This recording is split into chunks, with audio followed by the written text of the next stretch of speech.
welcome to my Blue Peter showreel. I'm here today in the beautiful Roman city of Bath, and in a minute I'm going to take you on a journey back in time nearly 2,000 years. But first, let's see why I should be the next Blue Peter presenter.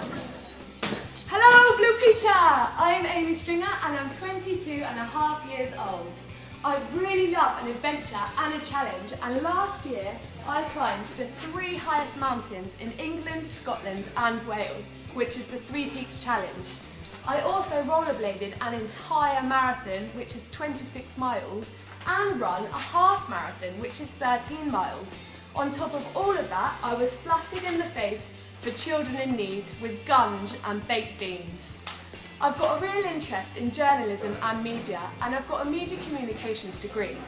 I'm currently Vice President of Activities at Bath Spa University, where I got elected in by over 8,000 students. I oversee the running of all the sports teams, all the societies and the student-led media brand here at Bath Spa. I've got experience with working with children, and before I came to university I worked at a number of summer camps where I led a variety of activities. So that's me in a nutshell.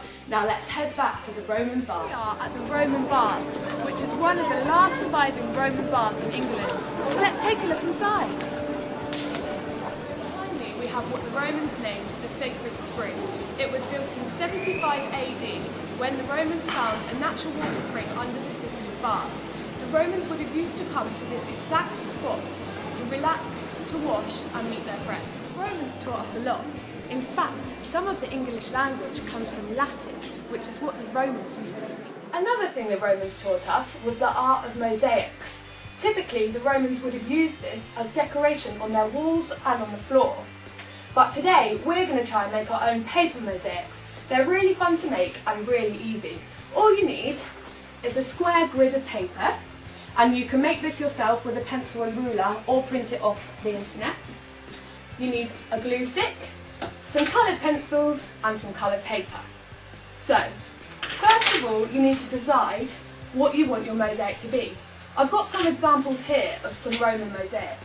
So this is just a pretty one with a border, and then here we've got a fish. What I'm going to do is a border around the edge and then my name in the middle.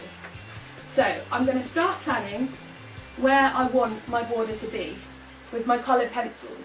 I'm just going to press lightly because this is going to be covered up with the coloured paper.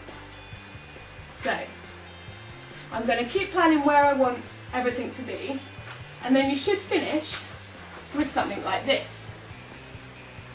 So this is a plan of what my mosaic is going to look like. So now I've got this, all I need to do is cut up my coloured paper into tiny little pieces like this, like tiles, and start sticking them onto my design. So, just keep sticking. Oh, it takes a while, but it is good fun.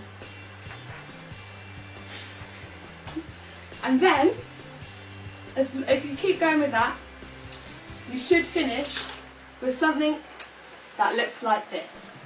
This is my final paper mosaic, all done. And that's why I think I should be the next Blue Peter presenter.